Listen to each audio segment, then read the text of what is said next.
kita teringat kepada satu hadis di mana Rasulullah sallallahu alaihi wasallam pernah bersabda, "Ya'ti 'alan nasi zamanun ru'asa'uhum kal asad wa wuzara'uhum kaz-zi'ab wa qudatuhum kal kilab wa katsirun nasi yawma idzin kal aghnam." Pada satu saat, kata Nabi, akan datang di tengah masyarakat manusia di mana pada masa itu muncul pemimpin-pemimpin yang bertingkah laku seperti singa. Ru'asa'uhum kal asad. Pemimpin-pemimpin mereka bertingkah laku seperti singa. Saudara kenal singa? Saudara boleh periksa. Di mana ada hutan, singa selalu menjadi raja. Padahal hutan belum pernah bikin pemilihan umum. Tapi yang namanya singa tidak pernah peduli. Ada pemilihan umum atau tidak, raja hutan tetap singa. Kenapa? Karena singa menjadi raja di hutan bukan berdasarkan kebenaran, tapi karena kekuatan. Karena kuat, maka dia naik jadi raja. Soal benar atau tidak, soal lain. Maka sebagai akibatnya, setelah si singa ini naik menjadi raja hutan, dia bukan melindungi rakyatnya, malah makanin rakyatnya. Coba saudara lihat di hutan, kambing rakyat hutan dimakan oleh singa, ayam rakyat hutan dimakan oleh singa, sapi rakyat hutan dimakan oleh singa. Inilah akibatnya karena singa naik berdasarkan kekuatan. Setelah naik bukan melindungi rakyatnya, malah makanin rakyatnya.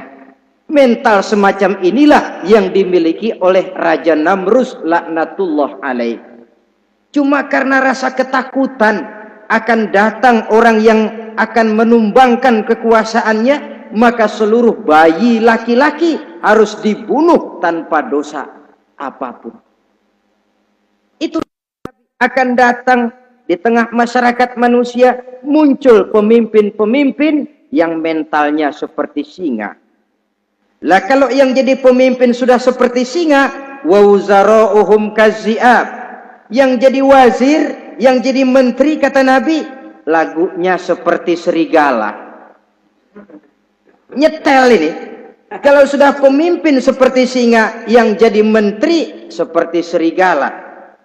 Apa serigala itu? Saudara tahu dalam dongeng anak-anak, serigala itu kan binatang yang paling licik.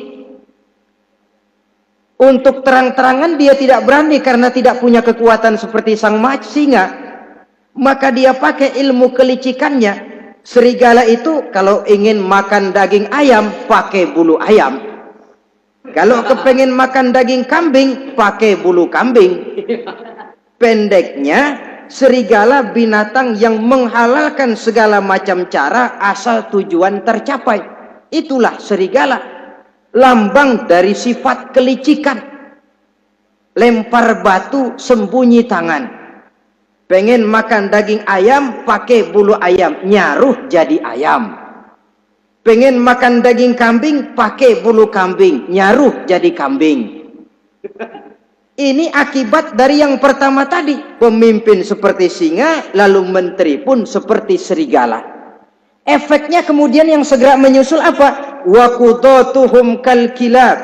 Kalau pemimpin sudah seperti singa, menteri sudah seperti serigala, wa qudatuhum kal kilab, akan muncullah para penegak hukum yang mentalnya seperti anjing.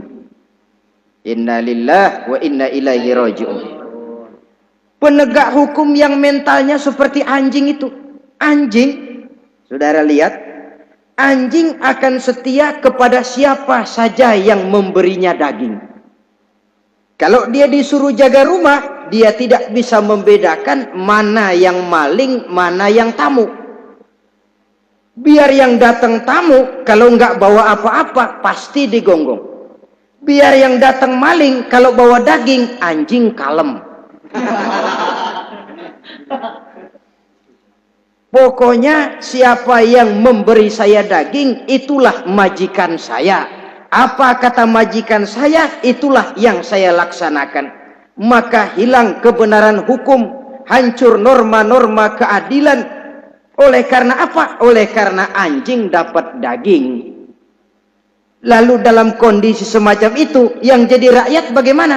Kata Nabi, wa katsirun nas yauma izin kal aghnam. Adapun kebanyakan orang pada masa itu, lagunya sudah seperti kambing.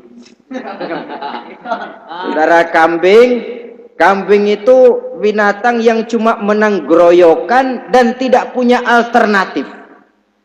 Namanya kambing, digiring ke lapangan embe.